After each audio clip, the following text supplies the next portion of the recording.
करनाल के government college में Haryana lecturers association द्वारा आयोजित सम्मान सम्मेलन में प्रदेश भर से बड़ी संख्या में शिक्षक और लेक्चरर शामिल हुए। कार्यक्रम में मुख्य अतिथि के रूप में हरियाणा के शिक्षा मंत्री महिपाल ढांडा ने शिरकत की। उन्होंने शिक्षकों को सम्मानित करते हुए उनकी समस्याओं को गंभीरता से सुनने और उनके समाधान का भरोसा दिलाया।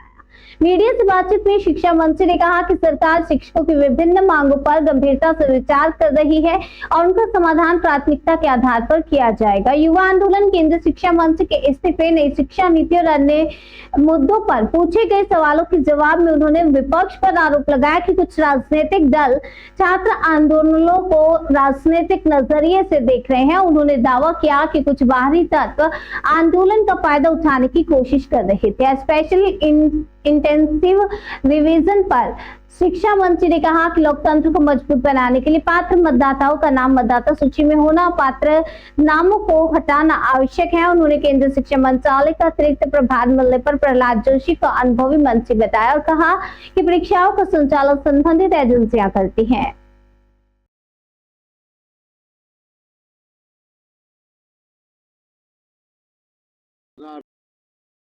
पूरे हरियाणा भर के लगभग 2,500-3 हजार की संख्या में यहाँ पर पहुंचे थे। उनकी कुछ समस्याएं थी, उन समस्याओं से अवगत लोगों ने मुझे कराया है और मैंने भी कहा है कि आपकी जितनी भी समस्याएं हैं उन समस्याओं को आप लोगों के साथ बैठ के उसका हम सोल्यूशन निकालेंगे, उसका हल निकालेंगे और समस्या मुक्त आपको कर दें, ऐसा मेरा प्रयास। सर, दीपके ने कहा है कि जो सरकार कभी ये कहती थी कि इस्तीफा नहीं होगा, वहाँ इस्तीफा भी हो रहा है। दुनिया झुकाने लैंग्वेज इन चीजों में कुछ जगह पे आदमी अपने शब्दों का जब इस्तेमाल करता है तो बिना सोचे समझे कर देता है। ये किसी के झुकने झुकाने की बात थोड़ी थी। आप लोग क्या हमें झुकाने के लिए बैठे थे? क्या सरकार को झुकाने के लिए बैठे थे? आप सरकार को झुकाने के लिए बैठे थे या लोगों की, छात्रों की समस्याओं को लेके बैठे थे? आप अपने ऊपर पर्सन चिन्ह क्यों लगवा रहे हो कि आप लोग ये कह रहे कि हम तो झुकाने के लिए बैठे थे? तो कोई टकराव के लिए बैठे थे क्या? आपने एक समस्या जागृत की, उस समस्या के लेके आप लोग सड़कों पे आए, आपका सबने स्वागत, अभिनंदन किया है, किसी ने आपको गलत नहीं कहा है, ठीक है। दूसरा, आपकी समस्या को देखते हुए जब माननीय मंत्री जी को ये समझ में आया कि हमारे बच्चे कहीं गलत हाथों में ना चले जाए, राष्ट्र विरोधी ताकतें जिस प्रकार के वहां पर अपने प्रकल्प चला रहे थे, दिख रहे थे, हम लोग अपने बच्चों को थोड़ी मरने देंगे, हम अपने बच्चों को थोड़ी गलत हाथों में जाने देंगे। इसलिए बड़ा दिल करते हुए माननीय धर्मेंद्र जी ने कहा कि ठीक है, हमारे बच्चे गलत हाथों में न जाए। अगर वो मेरे इस्तीफे से अगर उनको लगता है कि भाई ये चीज ठीक होगी तो इस्तीफा दिया है, तो इसलिए ये नहीं भाई वो कुछ भी बोल लेंगे, वो इसका मतलब तो आप अपनी मनसा जाहिर कर रहे हो। लोग आपके प्रति कितनी घृणा पैदा हो जाएगी उनको पता है इस बात का कि भाई आप लोग किसी को झुकाने के लिए बैठे थे, आप समस्याओं के लिए बैठे थे या किसी को झुकाने के लिए बैठे थे? सर, राहुल गांधी ने चिट्ठी लिखी है गृह मंत्री अमित शाह को छात्रों पर हुए लाठीचार्ज को लेकर। राहुल गांधी अपने 55-60 साल के राज को देख ले। देश की जनता ने उनकी दादी को, नानी को, उनकी दादी को भी लिखी थी चिट्ठी कि आपने देश में लोकतंत्र की हत्या की, आपने देश के संविधान को पाड़ के फेंक दिया, इमरजेंसी लगा दी, देश के नेताओं को पकड़ के जेल के अंदर ढूंस दिया।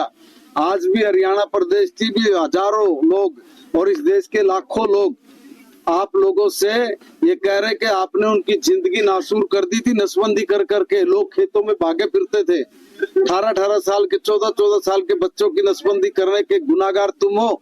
तुम लोगों ने जनसंख्या वृद्धि का अभिशाप मानते हुए जिस तरीके से इस देश के लोगों पर घोर अत्याचार किया, उसका भी जवाब दे दीजिए।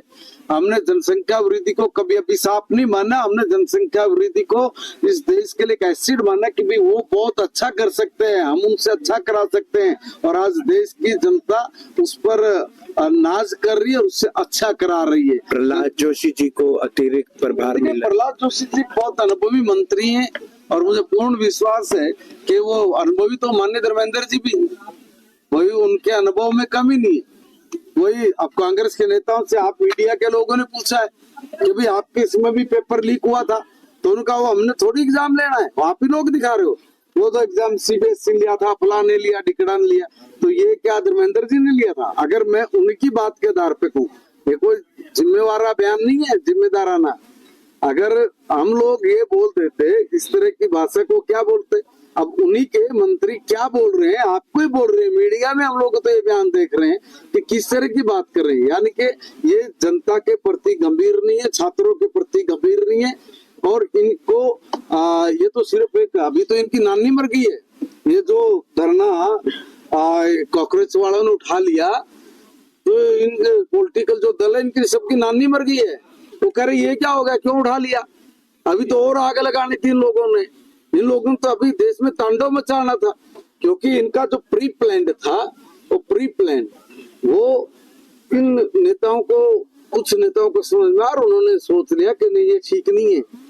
और वांगचुक ने भी खुद कहा है कि भाई जो हमारा आंदोलन है वो कुछ गलत लोगों की ओर सरक गया है, हम तो शांतिपूर्ण करना चाह रहे थे, मगर जो वहां पर इस तरह की जो घटनाएं घटी है मैं उसकी निंदा करता हूँ। खुद कहा है, खुद उन्होंने ये बात की है। उनको समझ में आ गया था कि इसमें कुछ इस प्रकार के प्रोफेशनल लोग घुस गए हैं जिसको एजेंसियों ने चिन्हित भी किया है कि किस तरह के लोग हैं। तो उनको तो बड़ा दर्द आ रहा है कि भाई ये आंदोलन जो बंद हो गया, कांग्रेस को भी, सारे विपक्षी दलों को धक्के से जबरदस्ती वो खुशी मना रहे हैं बिना वजह की।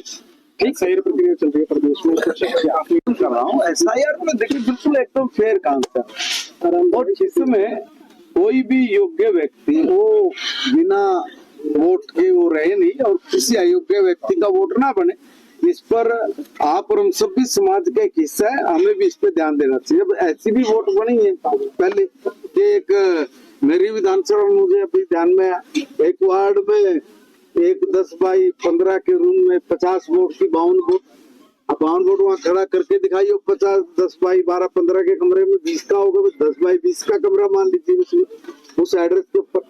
ऐसी जो फर्जी वोटें बनी हुई है वो कटेगी, और ऐसी भी वोटें कटनी चाहिए जो अब इस दुनिया में नहीं रहे। तो ऐसी भी वोट कटनी चाहिए जिन्होंने 2-2 3-3 जगह पे वोट बनाए। नई शिक्षा नीति देखिए, नई राष्ट्रीय शिक्षा नीति गुणवत्तापूर्ण शिक्षा बच्चों को मिले, अपने पैरों पे खड़े हो सके, स्वरोजगार की तरफ हमारे बच्चे जाए, और जॉब लेने वाले ने जॉब देने वाले बने। इस तरह की जो ये एजुकेशन है, नई राष्ट्रीय शिक्षा नीति, इसके परिणाम अब धीरे धीरे आने शुरू हो जाएंगे। क्योंकि 2000 ये जो नई शिक्षा नीति है 2020, इसको हमने कहा था कि हरियाणा में 2025 तक इसको पूरी तरह से लागू करेंगे। हमने इसको पूरी तरह से लागू कर दिया। आज भी हमारे जो श्रेष्ठ गुरुजन मेरे खड़े हैं मेरे चारों तरफ, इन्होंने भी बीच में कहा कि आपने नीति जो लागू की थी हमने उसको पूरी तरह से लागू कर लिया है। अब लागू हुआ है, अब इसको धीरे धीरे करके इसके परिणाम, सार्थक परिणाम सब